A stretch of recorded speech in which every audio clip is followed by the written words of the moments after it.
I forgot that we're doing these live now. You guys can see Sorry, everyone. the uncensored Anna. Yeah, the uncensored. Not that she censors herself anyways. I'm going to be my slightly better behavior right now. Okay, off we go. Episode number 23. What has been happening? All of the things. All of the things have been happening. So many of them. It's just been rapid acceleration of stuff. Before we get into real estate stuff, it's just crazy. I feel like since the first debate, almost a month ago now, it feels. I feel like whoever's running the simulation just turned up the crazy levels. Oh, 1,000%. It just went. It really has. It ties into I've used this Venn diagram at every conference I've spoken to since COVID, and it has 3 circles. And I've put forth this thesis that just one of these forces is required to accelerate change. We have periods of distinct change. One I called empire cycles, one I called tech adoption, and one I called war/pandemic. So the empire cycle one is just a natural thing. All empires go in cycles. Nothing is forever, U.S. empire included, whatever it is, right? So we're in the phase of the empire that's characterized by increased polarization of belief systems, wealth gaps, all that stuff. Extreme polarization. Extreme. And I've said it's going to keep accelerating because these things tend to. Yeah. And then especially now we get information in real time. People are geographically realigning. All these things are happening. And I said we're on the Brazil path. Like we're on this path where it's just going to be increased hostilities and craziness. And what happened in rapid sequence? We had May 30th, I believe it was, for the first time in UN history, a former president is convicted of felonies. Then we had June 10th or 11th, less than 2 weeks thereafter, for the first time in U.S. history, a sitting president's child is convicted of a crime. Yeah. And then, of course, we have an assassination attempt a few days ago of a former president, current presidential candidate. That's not the first time in history. Teddy Roosevelt was shot while he was campaigning, but this is a very rare event. The first time since Nixon. Correct. Or Reagan. Reagan was shot after he was president. Okay. But same thing, former president, correct, but not campaigning, but whatever it is. This guy's campaigning and former president, and all of these things happen in rapid order. Yeah. And from now on, guys, we're on the Brazil model. Every president will be tried for a crime. It is what it is. And this is all indicative of that phase of the empire that we're in, and indicative of the forces that will continue to feed these momentum cycles and the forces that are pushing this wealth and talent migration across America. Yeah. And we also, this weekend will probably be a huge thing for politics as well. We're probably going to see a president for the first time step down from the re-election bid. Correct. Betting odds are saying he will. Yeah. And betting odds are saying it's going to be Kamala. It's going to be wild. Wow. And we still have 4 months left to November. Correct. Did you hear Zuckerberg gave some interview where he was saying that when Trump said fight, it was totally badass, whatever he said it was? Didn't he used to censor the other way? Yeah. I know. It is interesting what I've seen over the past week or two is that people have started, I don't want to say outing themselves, that's the wrong word, but they've started revealing themselves, their political leanings, which is fine. Everyone is totally entitled to do that. But people who I never had known of their political leanings for years, all the time that I followed them online or Twitter or whatever, and now they're revealing. Oh, correct. It's coming out. They're coming out, and they're like empowered to, and they're totally allowed to do that. It's correct. It's almost shocking to me. Oh wow, okay. It's interesting, right? Yeah, it's like I would not have put that person there. You're right. I've seen things like that. And now all the VCs are loving it because Trump's pick is a VC guy. Correct. So they're all like. Correct. Hubbub about it. And he's young. Very young. That's the message also. And his Netflix movie is blowing up. Oh, is it? Yeah, he wrote a book that got turned into a Netflix movie. And I turned on Netflix yesterday and it was featured on the homepage. How interesting. It's all simulation. It's all a simulation. It's all a simulation. No, I'm the registered independent again, as I keep repeating, for the record. My truth is not beholden to any party. And I'm very pragmatic when it comes to my politics because I don't believe any of them. Yeah, I think we have 2 bad options that I don't know if you can weigh. I don't know. That's just my feeling. They're just 2 bad options that we're going to have to deal with in November. All I know is that Saturday Night Live is going to have a field day for the next. Information forever. Is going to have a field day for material rather forever. Yes. Yeah, I saw a funny thing. You know the actress Maya Rudolph? No. I don't watch anything. She's a very funny comedian. She's a very funny comedian. She's mixed race. I think she's half black, half Jewish, and she has a passing resemblance to Kamala. Okay.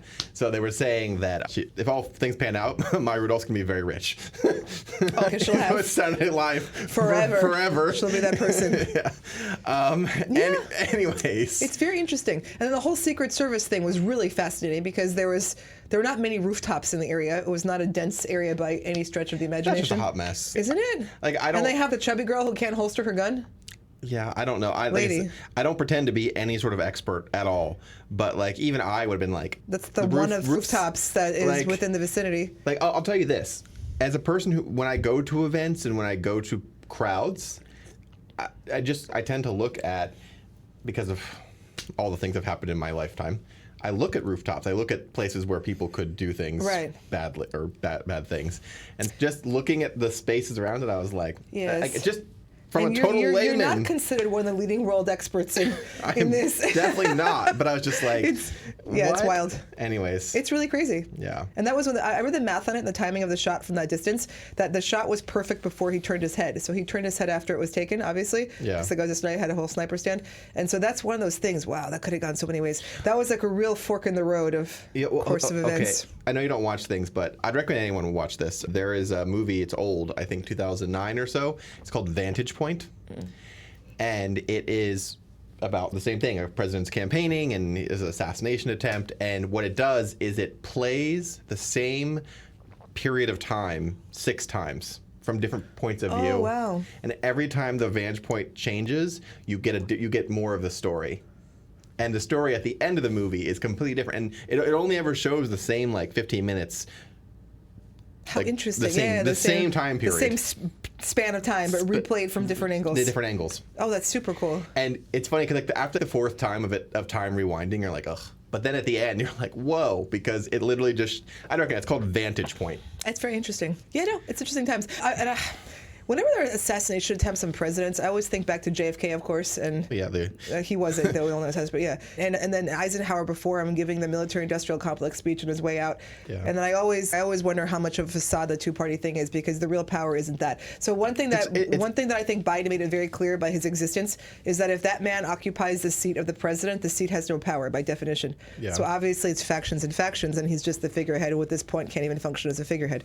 Yeah. So it makes you wonder what the real power base is and what's going on. And we were replaying Eisenhower's speech, and you're like, man, because they wage these huge proxy wars that last forever. It's like Vietnam, it's like the Ukraine, and it's an endless slush fund of money going, tens of billions of dollars that are going to the war. But where's this money going, and what's it for? Well, I don't think you have to be a conspiracy theorist to realize that the two-party situation in our country is a facade. I agree. The money comes from the same places, the same people pull the strings. There are factions of it. Hello, military-industrial complex. It's what Ike was saying. And they spend so much money there. And then Biden, a week or so ago, was saying, oh, we have to accept that the Ukraine is NATO. We're all in. Okay, but that's right next door to Russia. And why are you entitled to that? They can make Cuba whatever they want then, too. And it becomes existential. But whatever it is. But then meanwhile, the guy that they just appointed as the VP for Trump was saying, I don't care about the Ukraine. It's a very interesting thing. I often wonder. Yeah. Because, of course, Kennedy was about bring the boys home. And then they killed him. It was November 22nd, 1963. Kennedy was assassinated. Lyndon Johnson becomes president, and Lyndon Johnson accelerates the Vietnam War. Yeah. Yeah, you know what? I always think of things like what could have been, what could have happened. I was reading I was reading a history about World War I and World War II, and how World War I basically started because some guy's chauffeur took like the wrong road. Oh, yeah, Franz Ferdinand. Gavrilo Princip shooting Franz, one of my people. Yeah, I mean, it was a Serbian. Shooting Gavrilo Princip in Sarajevo. Yeah. So, that people like to use that as the reason for why World War I happened, because it's an easy story. That. But it isn't really, actually, because it wasn't even front page news when it happened. Yeah, so Franz Ferdinand, the man that they shot, it was a duke, a member of the Austro-Hungarian royal family. He was in what's called a morgantic marriage with his wife, Sophie, because she was not royal enough to actually bear royal children, whatever that means. Okay. And so they accepted that he was married to her. Whatever the kids they had were out of the line of succession. So he'd already placed himself off of the main path of power within that dynasty. And when he was shot in Sarajevo, it was called the Black Hand. It was like a movement within the Serbian factions at the time. It was not like a good thing, but that was not front page news. And the war didn't start for a few months thereafter. And so there are actually well over thousands of books written trying to ascertain the cause of World War I. Yeah. And nobody really knows. World War I is one of those things that the more you read about it, the more you're like, wow, this makes absolutely no sense. It really does not.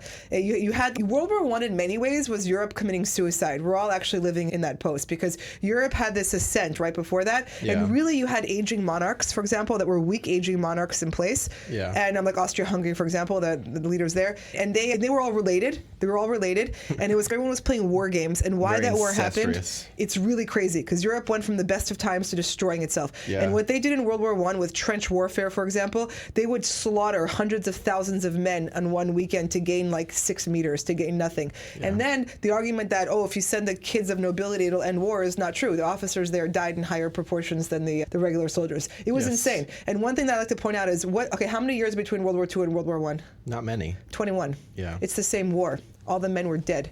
World War II quite literally started as soon as there were enough men to fight. And that was the end of Europe. And now we're in that weird aftermath that America won. And one point I've made is that the reality we lived in thus far until COVID was very much a post-World War II reality, where New York was the capital of the world. We had Bretton Woods. The dollar became the standard. That all happened post those wars. Yeah. I always find it interesting, like the sort of like chain of events. Yeah. I love, it's going to sound weird, but I like chain of events. Mm-hmm.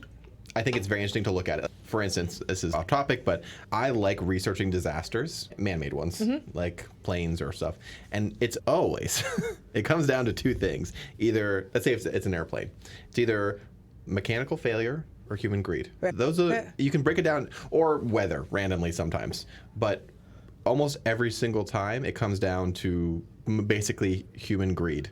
Corruption, incompetence. Yes, human greed, corruption, whatever. And it's just like this chain of events. Okay, we cheaped out on this bolt, whatever, on this airplane. And then...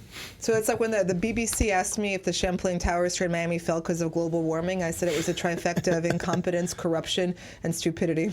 No, the stupidity comes in. What did I say? I said it's a trifecta of incompetence, corruption. I had another point, but yes. Yeah, yeah, that would be it. All right. So, and negligence, that's what I said. Yeah, negligence. Incompetence, corruption, and negligence. Those are the forces. All right, so do you want to bring it back to Miami? All right, back to real estate. That was the cold... Listen, it all lives within that world. That was the cold open. That was the cold open. One thing that I've been commenting on lately is that there's been a lot of press talking about the state of Florida having increases in inventory and all these things, which on a state level it very well might. But on a Miami-Dade or South Florida tri-county level, it is not true, especially in our single-family home markets, because Ryan and I talk about how great our pipeline is here, and it's awesome. I was at an event yesterday for a new building, and there's all this stuff coming. But when it comes especially to single-family within the urban core, within proximity to it, we cannot add more inventory vertically. And our inventory levels are far below pre-COVID. For houses below $500,000, we're 87% below pre-COVID. They're basically disappearing. It went from over 3,500 to around 500. So it's going. And the mainstream news is not reflecting this. And in many ways, they're mad at the Miami story, and they're trying to put us in this catch-all of bubble inventories up, and it's just not true. How they've been for the last 4 years. It's getting worse. 5 years, I guess now. Yeah, it's getting worse. I've been making points to post Q2 data that sort of counters that. And you just put out your latest report. That's right. I put out a big Q2 report. Check it out. You can download it at analytics.miami, and it outlines broader market patterns. And then for the single family and condo markets, the Miami-Dade, but it like batches it by price segments to show how they're behaving, because they are behaving quite differently, because the wealth and talent migration is buying a certain segment. Interesting. Speaking of wealth, I was scootering around yesterday, as I do every couple of weeks. I do like tours of neighborhoods every couple of weeks on my scooter, just to like, and it's interesting because, especially when the way Miami is, you can find a lot more out when you're like scootering around, whether you're walking or in a car, because I can get into areas that you might not have seen. And I was doing, what was I doing yesterday? I was doing sort of downtown, Park West, and the area by Brightline.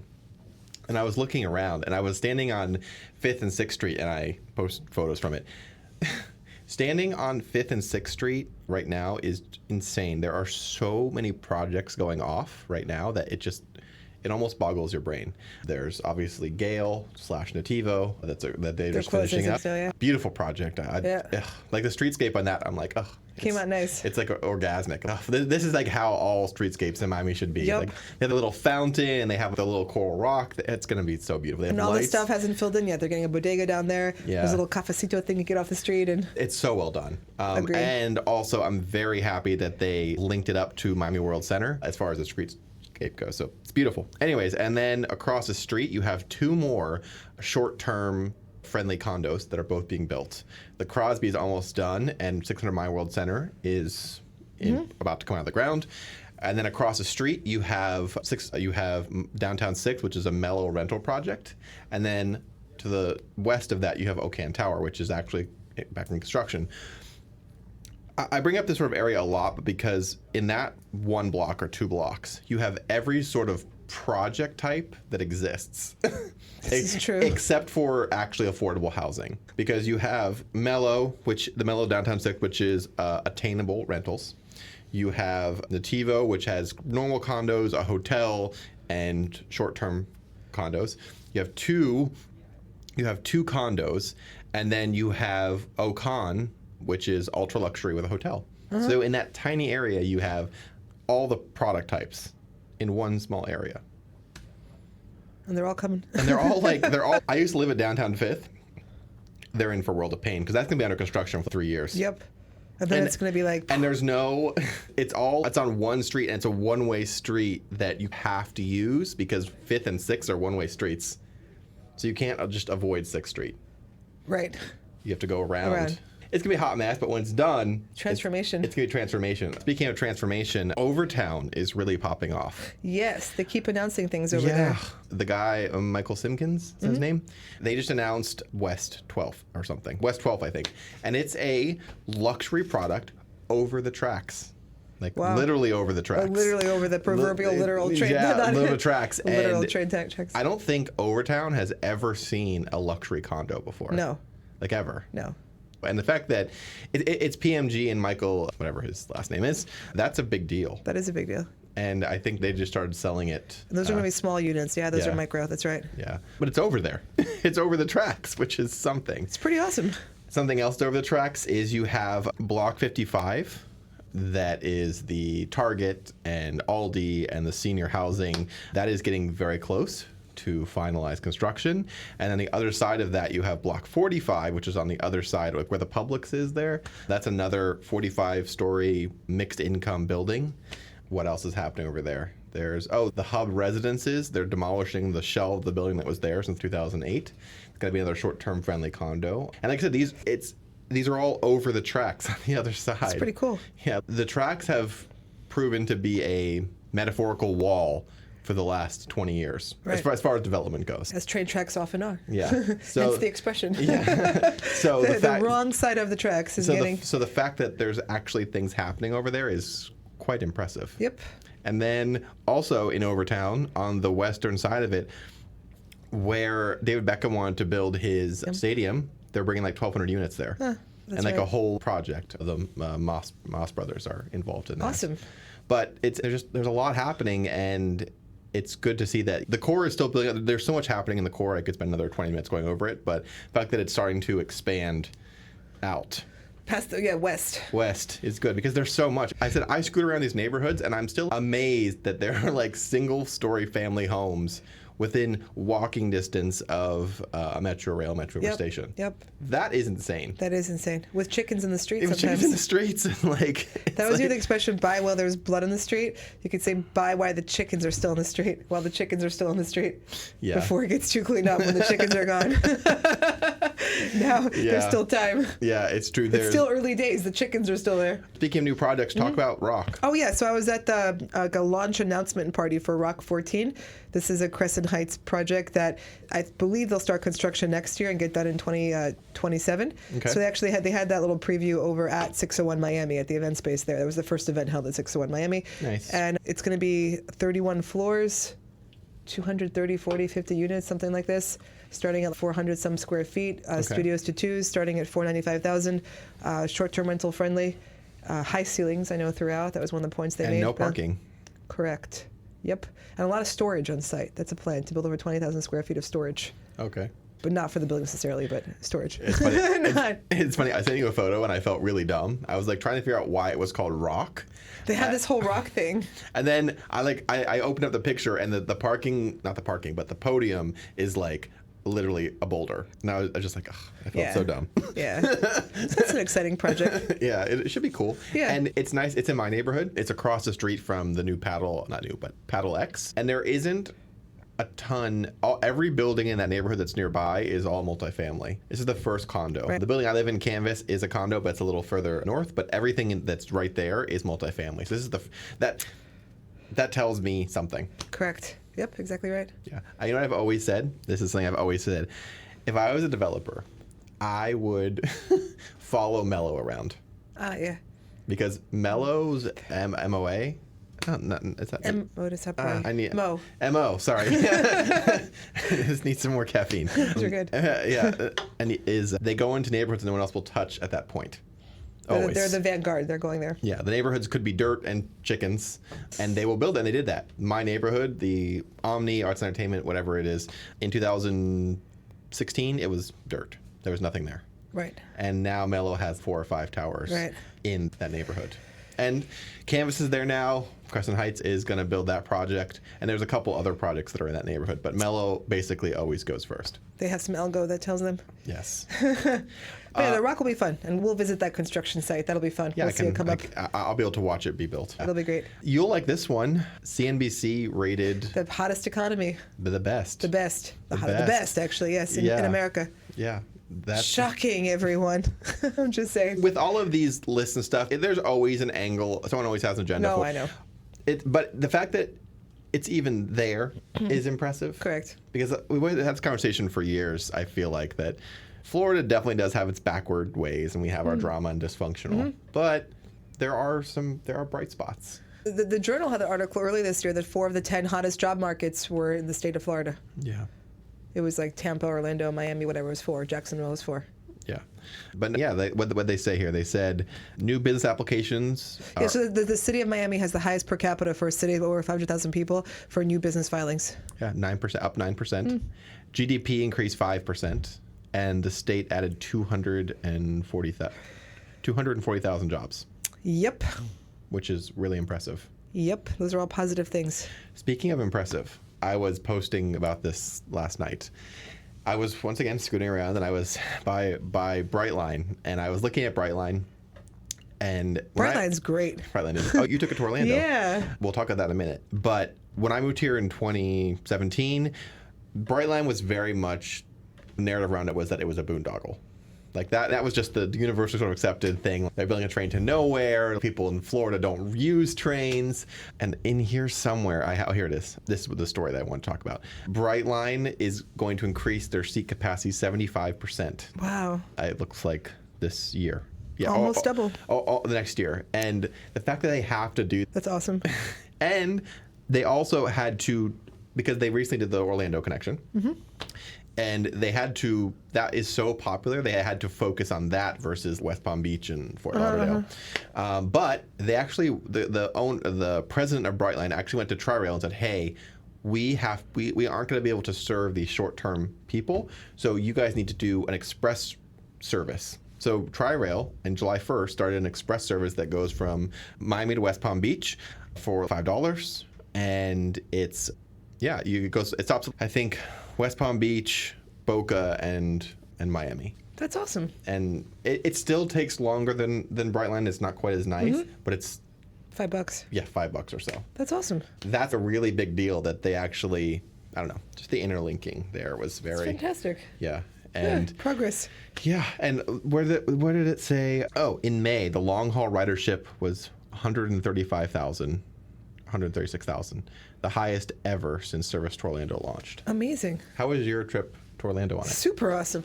It was comfortable. It was great. So I went to the nicer car because there was that much more. There's different price in different hours. Actually, wasn't bad. So in that one, so it was really nice. They bring you food and coffee like in Europe, but I couldn't eat because I had to make weight the next day, and the lady kept trying to feed me. I had this, she was so cute with the cart. She's, oh, here, try this. And I'm like, no, I can't. And she was a little chubby, God bless her. I'm like, I can't eat anything. I have to get weighed tomorrow. And she's looking at me like I'm a lunatic. I'm trying to explain this to her. And I'm like, stop bringing me the food.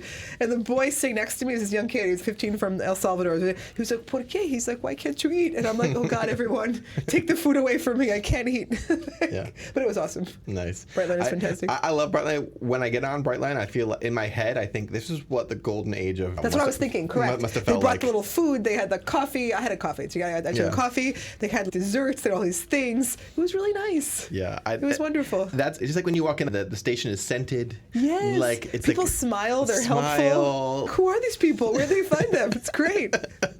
They had nice music playing. Yeah. Yes. I know. I like know. it. It's a pleasant experience. It's such a proof point, I think. Yes, agree. Because I don't want to bang on California too much because I do it all the time. Every other message from Ryan is, look, somebody else was killed in San Francisco. The behind the scenes messages. This other building defaulted in San Francisco. That's it. Total sidetrack. I'll get back to Brightline in a second. But the story of the Australian guy who got accosted on the street in San Francisco and got sent to a hospital. They found him 4 days later. And no one knew where he was. Right. Like, what? That was crazy. Like, how do you... 4 days later, they found him in the hospital. Yeah. I do have relative personal experience to this because I lived in San Francisco for a while. And I stayed in a hotel that was like on the outskirts of the Tenderloin, which is the worst part of San Francisco. Basically, they just abandoned it, more or less. The city has anyways. And it was a nice, like one of those boutique hotels, but it was right on the edge of the Tenderloin. And they had signs that say, this is back 2015. They're like, we do not recommend going outside after dark. Do not. Just like stay here. Stay in here after dark. We can't guarantee your safety if you go outside after dark. That's great. Yeah, and it's a little sad to me because it's like, I know Miami might has its rough spots, but if you're just a normal person, you're not going to end up in those places by mistake. No. You're not. You'd have to drive there and go there. You'd have to go there. You have to go there. In the greater downtown area, you're good. Yeah, I walked around. I walk everywhere. Overtown, my neighborhood, Wynwood, the sketchy part. I've walked around there like 3 a.m. Me too. And it's fine. Like... It's fine. You might get some homeless people who are yelling at you. But, yeah, whatever. But that's it. You're not going to get stabbed or... No. I don't know. Yeah, I know. But the fact that a city would... Same thing with Skid Row in L.A., that they would just let part of their city just abandoned. They let it embed itself that way. It becomes that. And they accept it. And they make signs around it. They just accept it. It gets entrenched. Yeah. You saw, I think I sent you the story about the Supreme Court homeless thing with Oregon. I don't recall. So there was a case with homelessness and camping outside that went all the way to the Supreme Court. Yep. And the Supreme Court said, I don't know, they agree with the city, basically, and said that you can't just have camps. You're allowed to get rid of them. You have to offer the people, I know what it was. They said that the thing was, if the city did not have enough beds or support things for every single homeless person in the city, they could not forcibly remove one homeless person off the street. So if they didn't have enough beds for the entire city, they couldn't do anything about one person. Okay. That's what the court case was about. Got it. And the Supreme Court said that doesn't make any sense. Right. You may not be able to help all the people, but you can help this one person. Sure, and you should then. Yes. Yeah. That Supreme Court went up there, and so now cities are allowed to basically force people into hospitals, off the street. It's actually a good thing because it does allow cities to do their actual job. Makes sense. Yeah. And also, on that same note, they passed a law in Florida, I think, that went into effect July 1st. Correct, yeah. Says you can't camp on public something. There was some way that they defined it. Yeah. But it was to that point, yeah. Yeah. And it's, without being too controversial. No. Look how we started this talk. Yeah, I know. You have to, I don't know what the overall answer for it is. I don't think anyone does. No. I don't think there is one. I don't think there is one catch-all solution. Unless you make structural changes to humanity. That's what I'm exactly right. Yeah. There isn't a magic. No. There will always be people who have some type of trouble, who have some type of mental illness, something that you can help them with. Mental illness is a real thing. Yeah. You can't legislate that away. It's a real thing. Yeah. And that once again, it goes back to Miami versus San Francisco, California. When you look at the people who are homeless here tend to have mental issues. Right. They're yelling or whatever. They have some sort of mental issues. In California, the overall homelessness is drugs. Right. Major hard drug problems. Right. Ours tend to have mental issues. California tends to have drug issues. Right. And the drug issue was the one that you can entrench and it feeds itself. Yes. It spreads. Yeah. It's contagious. Yeah. How about we put it that way? Mental illness is not. The drugs are contagious. Yeah. And you also tend to get worse concentrations of it. Yep. Because drug addicts tend to want to be together so they can get their drugs and whatever. Right. Whereas you're mentally ill, you're by yourself, you're wandering the beach walk, talking to yourself. It's different. Yeah. I don't know. There is no magic bullet to it, but I think you shouldn't let giant collections of people congregate in hostile manners in your city. No. That doesn't help anyone. It doesn't help them. It doesn't help. It's not good for anyone. No. No one. It's not good for the homeless, the unhoused or homeless person. It's not good for the city. It's not good for the residents. It's not good for anyone. Nope, agree. Yeah. I don't know. I think I think as time goes on, I think it will get better. I think we'll figure out ways to support and help those people, but I think I was happy to see that particular law come down. Agree. Yeah. Agree. Oh, Elon Musk is leaving California. Yeah. To Texas. I was thinking of that, and he's such a drama queen. It's fine. You're allowed to be a drama queen. If my Twitter account vanished after this, you'll know why. Bye. No, Twitter's supposed to be the free space for controversy now. Come on. But his final straw was the whole the Newsom law for the kids notification. Yeah. And I get it. I don't think it's a great law. I think it's a very flawed law, but using that as the final straw is a little that was his political statement. He also was planning this. Yeah. Yeah. Going back, Twitter's X whatever's current headquarters is on the edge of the Tenderloin. So you have Market Street, and then to I don't know what it is, the south, you have the Tenderloin. It's right there. And that area, I used to work for a corporate housing company a million years ago. We managed Crescent Heights building right there, NEMA. Oh, yeah. We managed NEMA. We managed their corporate housing. And NEMA was the last stop before the bad area. Twitter was across the street. Twitter's across the street, or whatever, is across the street from that. And that area was bad when I lived in San Francisco in 2015 and 2016. So now, who knows? Now, who knows? I would more go with his whole safety thing versus this whole California notification. Yeah. He's just making political statements, I get it. But he's getting closer to Florida. We need a headquarters here, I keep saying. Yeah. I think he likes Texas. Yeah. Because I think Texas, no matter how crazy Florida and Texas are, I think Texas is still crazier. It's different. I think they have a religious slant that we don't. Yeah. Yeah. But with the religious, you can get the zealots. Sure, yeah. And we have a more libertarian stance than they do. Yeah, and I think Elon can be a zealot sometimes. Probably, I'm sure he's an extremist. He wouldn't be who he is if he wasn't. So I think he likes being with the other zealots. And not to say all Texas is like that, but there definitely is more there than here. Perhaps. So. Interesting theory. Yeah, and you are allowed to do whatever you want. Agree. I still think some part of Elon's universe will end up in Florida. I do too. I don't know what exact part. Some part of it. Some part of it is going to end up. How could it not? Everyone's coming. Yeah. Who wants to be a part of it?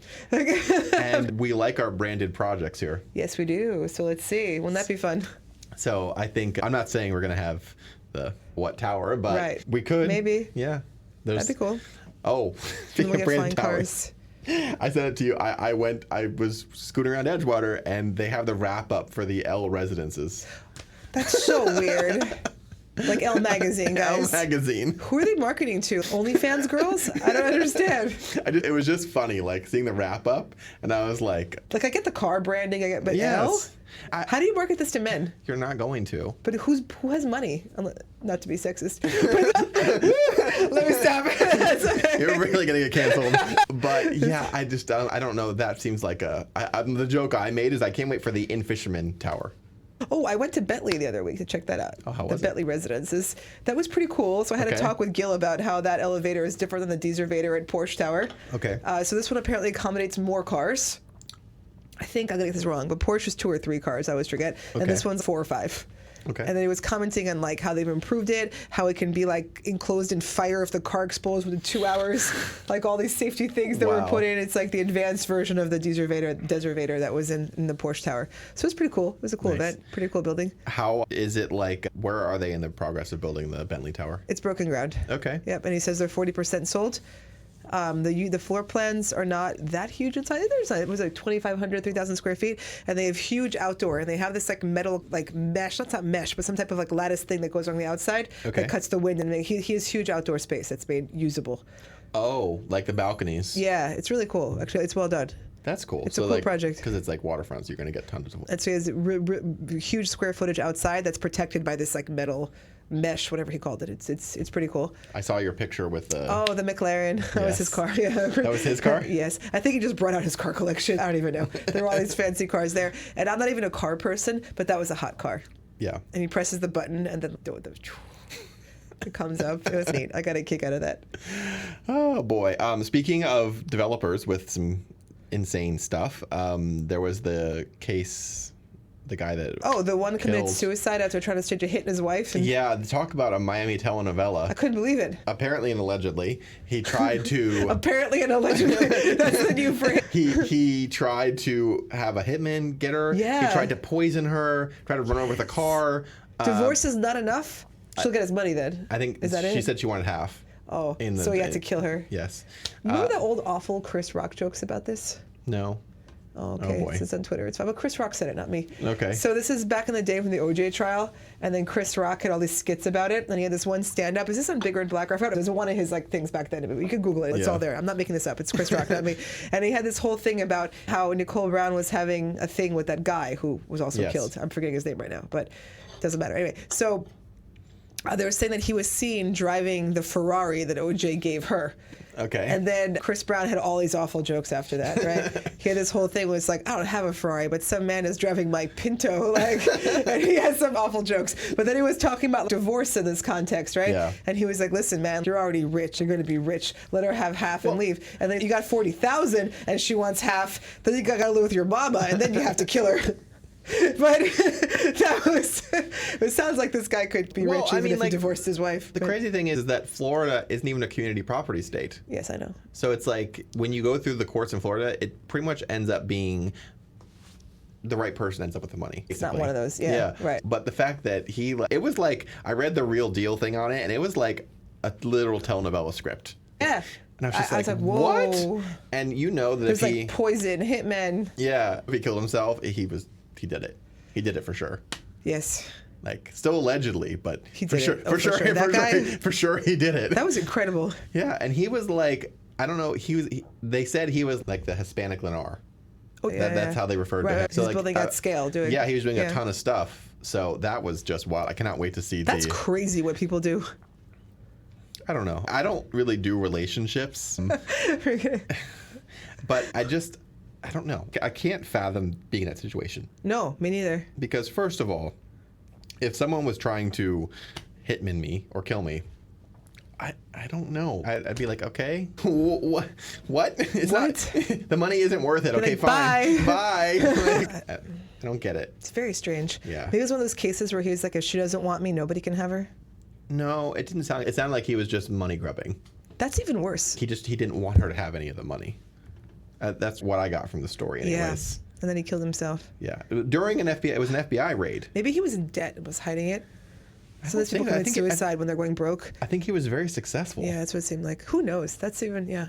But Billy Corbin and Because I'm Miami will have a documentary on it in for sure. in a couple months. But anyways, anyway, people, not worth it. Walk away. Yeah, it's, you know what? I just feel like right now the temperature is really high, and not just because it's summertime. But exactly. But everything right now, it just seems to be elevated. Correct. I agree. All the things. It's the phase of the empire we're at. It's all the, and the election amplifies it, and I'm just trying to sit back here. Everyone's crazy comes out. Yes. I had this guy that I went to high school with who I haven't seen for a very long time. I'm old, everyone. I don't even follow this guy on Instagram. He starts making comments on my post saying that I'm a snowflake who never posts facts. And you this and that. You never post facts? Yeah.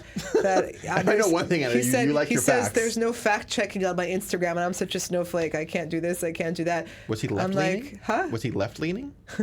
Oh, very. Oh, okay. Yeah, he lives in Brooklyn and New York, I think. Whatever the hell. Anyway. Okay. But I'm not political. Like, I don't care. I tend to be very like, here's what's happening. Facts-based. Like, I'm not affiliated with any party. Yeah. And I think for people who are such zealots, if you're not affiliated with their party explicitly, then you are also evil. I think that's actually what it is. And so he's one of those people that's so interesting to me because they're so resentful of what's happening in South Florida and the people leaving that they're just saying, oh, it can't be. Like, we wish you died during COVID. That's basically what it is. That was... And they do. That's that vibe. Yeah. And then this guy, he just keeps going. And I'm like, wow, this is so fascinating. He's calling me a snowflake and this and that. And first of all, like, I don't even follow him and I don't care. So like, why would someone feel compelled to go on someone else's board and do that? And then I was like, wow, what a little bitch. What kind of a man does that? Goes on some woman's Instagram that like he doesn't even talk to just to insult her? Wow, man. Like, I don't care. But I'm sorry, Twitter Live. You're small dicks forever. That's what that is. I'm so sorry. And then the best part was him saying that he's in as good shape as me because he plays basketball sometimes. Okay, wow. That was the best. And I'm like, thank you for the entertainment today. Your depths of delusion have just like been revealed, my man. It triggers them. That was the point. Yeah. And they go crazy. It's something interesting for politics for me is I grew up in Pennsylvania, in like rural Pennsylvania, like the most reddest of reddest places you can imagine. Most of my family and all tend to be red leaning. And then I moved from there to the West Coast for a decade. And I've met a ton of friends and made a ton of connections. And most of those people leaned hard left. And for me, I'm somewhere independent in the middle. Back in 2016, when Trump was running the first time, and when he announced he was running, I was like, oh, he's going to win. And all of my liberal friends, everyone, even some of my Republican friends, were like, what? There's no way. And the reason I bring this up is because I have both of those experiences. I was able to know he was going to win. Exactly right. Because my acquaintances in my upbringing area, they weren't people who talked to the press and talked to the pollsters like that. They were the shadow voters. And those shadow voters are what tipped the 2016 election in the way that it went. Correct. And I also knew, from talking to my liberal friends, that back then, that election, no one liked Hillary. No one. No one. I know. Me being in the middle there and just both of these things, I'm like, oh, he's definitely going to win. However, now it is very, I don't know. I am totally at a loss of what's going to happen this November. Okay, so literally anything betting could happen. odds are saying heavy Trump, and I'm going to go with it. I think it comes down to what happens this weekend. I think Kamala's going to come in, and I think they're going to lose hard. Yeah. That's what I think is going to happen. I think that the fact that Biden was allowed to remain as the figurehead for whatever faction he represents shows the level of dysfunction. It's like having those chubby little women who can't holster guns guarding Trump. Yeah. It shows the level of their own sort of decay that you would allow that reality to exist to support your religion, basically. And so that's how they let Hillary run, too. Yeah. And so I think that they're going to have Kamala run, and I think she's going to lose miserably. Yeah, I was not laughing at this, but entertained. So I do like media. I know you don't watch TV, but I like watching shows.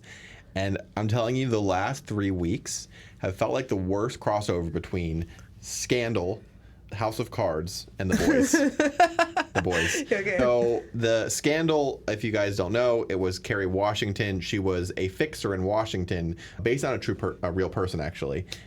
Obviously heavily dramatized, but she was the person behind the scenes fixing everything and like fixing the scandals. House of Cards, you know about. And The Boys is the current show on Amazon, which is Marvel but evil. Yeah. And what would happen if Marvel was actually in real life? This particular season has been all about a very thinly veiled take on the current country. Oh, fun. Very thinly veiled.